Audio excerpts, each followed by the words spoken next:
Hello again, guys, and welcome to another video. Today we are starting a new series, the Alternate Future series. So right here on the map we have present day. These aren't the exact borders, but it's pretty close. And as I've said, this is an alternate future series, so things aren't going to play out exactly how they have in real life, or exactly how they will in real life. This is just my take on what may happen in the future, considering present day events and whatnot. So here we are with the Ukrainian war, and Ukraine actually doing pretty well for themselves, pushing back Russia. Also gotta check, yep, I'm recording, great. We see Russia finally sending troops back into the north to attempt to distract the Ukrainians. They push back down towards Kiev, but that's quickly pushed back out by the Ukrainians. We see Russia making some progress over here in the east, attempting to go and take Kherson, but overall it's just a very slow push into Ukraine for Russia. At this point, though, we see Russia calling in one of their greatest allies, Belarus. And with this, a new front opens up, and this is probably going to be the tipping point in the war, not because Belarus is strong, but because of this border. Ukraine now has to deal with an absolutely massive border. And yeah, that's gonna take a while. Also, a few rules I have to set for the series, because I don't want it to be 2 videos. I want it to be, more than 2. First things first, no nukes allowed. All of a sudden, the atom bomb, nuclear bomb, all of those bombs don't work anymore. Small, light bombs, yeah, they can still work, but anything like extreme, yeah, the universe just deactivated them, went to settings and turned them off. Another thing is, as I've stated, alternate future, some events may not be the same, and that's just how it's going to have to be since these things haven't happened. And third thing, this is not going to be in real time, not even close. In this Ukrainian war, it's already been another couple months, just as I've been talking, with multiple Russian operations happening in this time. Well, that's about it. Let's get into it. And as you can see, the Russia-Ukrainian war has been continuing on as I've been talking, just been mapping it out. And Russia is winning, not doing great, but it's Russia. I think eventually they're going to win unless NATO gets involved. But I do think Ukraine's going to stand their ground for at least a while longer.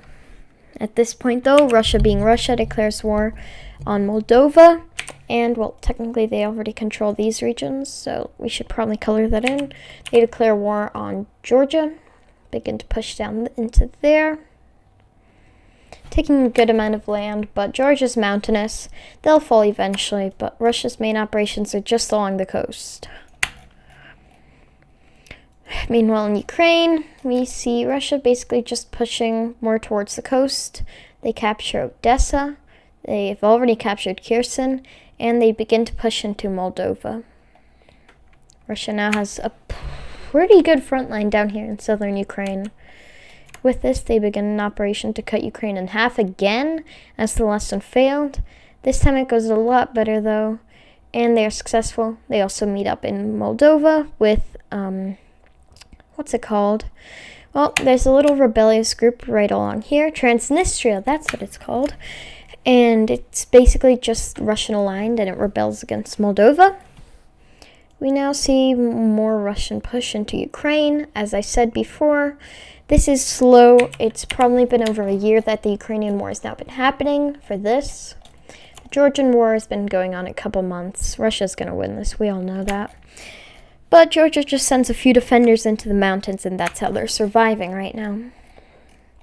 Meanwhile, over here in Ukraine, Russia begins an operation to try and take out Kiev. It fails. Ukraine begins an operation to try and reconnect. It also fails with barely any movement along the border. Then Russia again tries to take Kiev, which this time is actually a success. So we finally see Russia pushing into this half of Ukraine successfully. And after about a year and a half, we see Ukraine finally starting to fall. Which, yes, this is very long. Russia's losing a lot of men and a lot of stability and a lot of economy, but in the end, Russia is still a pretty powerful country, even after what we're seeing in present-day Ukraine. So they're gonna win eventually.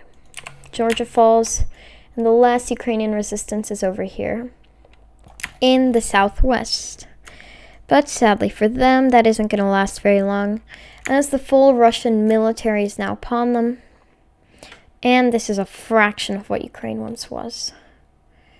With this, they push in, they capture Lvov, I don't know how to pronounce that, but it's a city right about there. It was the Ukrainian capital, and now it's Russian. So let's go ahead and draw in the peace treaty. Nothing too fancy, just about what you'd expect Russia and Belarus to take. Belarus just takes a bit of Western Ukraine, and Russia actually takes a good amount, taking all, and I mean all, of Eastern Ukraine. Meanwhile, Ukraine is given Moldova, so that basically Moldova can't be allowed to exist, and Ukraine's incredibly weakened, so they could use the strength. That's basically Russia's reasoning here. So yeah, Russia just won the war. When it comes to casualties, equipment loss, and economy loss, Russia lost, but hey, on paper, Russia won. Doesn't matter if in reality their economy is tanked, their military has died, and everything has gone wrong. So we now see the map looking a tiny bit more like this, with Russia and its allies expanding into the region. Pretty good for Russia, pretty bad for the West, but they'll make up for it with a new war, and that's probably gonna have to be a war over here in Africa. You see, there are a few enemies here, and those enemies want to fight. So we see a little thing happening over here with the Nile. Ethiopia kind of goes, yeah, let's just send some stuff up. Egypt's angry, that happens, that happens, that happens, that, bang, bump, bang, bang, bang, East African Federation gets involved.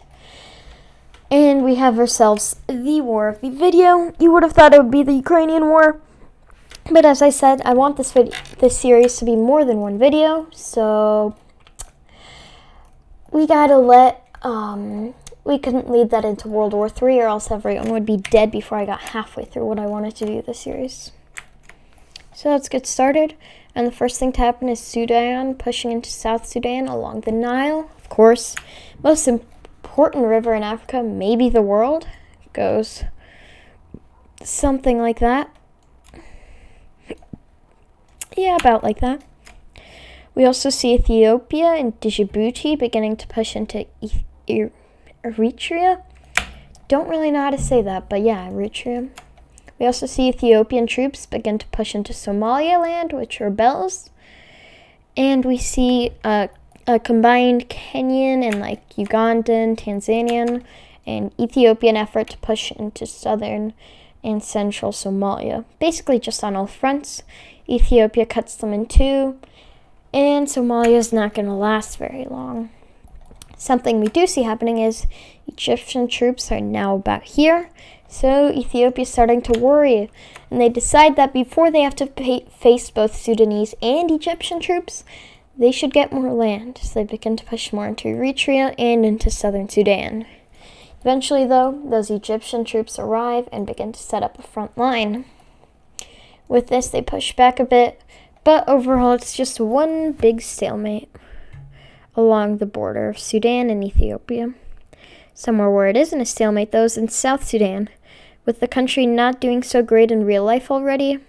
And although they're getting some support, the world would probably rather be allied with Egypt than with South Sudan.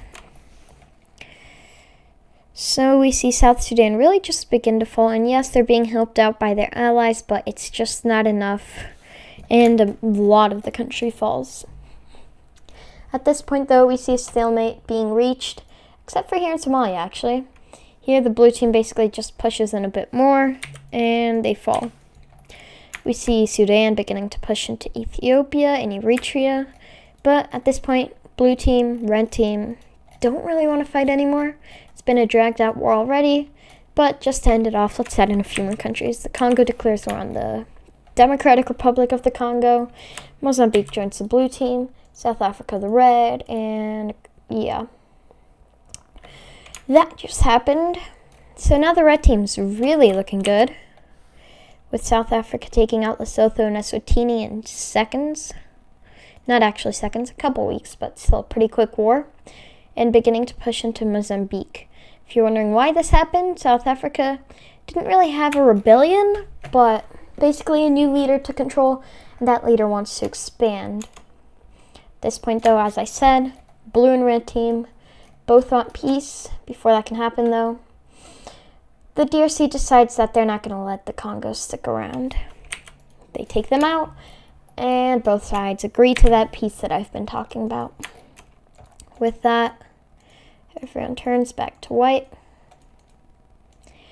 And, I mean, there wasn't really a winner in the south. I'd definitely say South Africa was winning. In the north, Sudan was pushing into South Sudan, Ethiopia into Eritrea. It was pretty spread out, the gains. But with that, let's go ahead and put in these new borders. And with that, South Africa takes almost all the land that they occupied, aka a lot of southern Mozambique, all of Lesotho and Eswatini, making South Africa a decently powerful nation. Same thing with Sudan. They take a large part of South Sudan. Ethiopia's given a tiny bit of Sudan, but that's just basically to say, hey, yeah, war's over, we're done, blah, blah, blah. We see Eritrea being split by Sudan and Ethiopia. Djibouti is basically just annexed by Ethiopia. It's a weak country. I don't really think they could do anything about it. Somaliland, of course, given independence. And, for now, it's Kenya, is given land out of Somalia. Let's go ahead and make that white. So, yay. Ethiopia. Very strong country now. Took Djibouti, majority of Eritrea. No, you did not take Somaliland. Well, you could have, but they got their independence. They're happy. And we see another power forming up here besides Ethiopia, and that is the unification of the East African Federation between Uganda, Burundi, Rwanda, Tanzania. Give me a second. Kenya.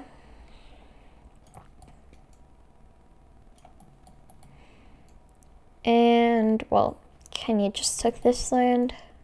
And we also see the half of Mozambique that remains joining, along with whatever's left of South Sudan, which is really not much. So yeah, they just expanded quite a bit. East African Federation, not the nicest borders, but they'll get cleaned up over time with plenty more wars coming to this area. In maybe not the next episode of this, the next part, but the one after that or the one after that. With that, Sudan becomes reasonably large. Ethiopia, pretty strong. East African Federation, very strong. And yeah, that's about it. So, I hope you guys enjoyed. Today our wars were Ukraine and East Africa. And I'll see you all next time.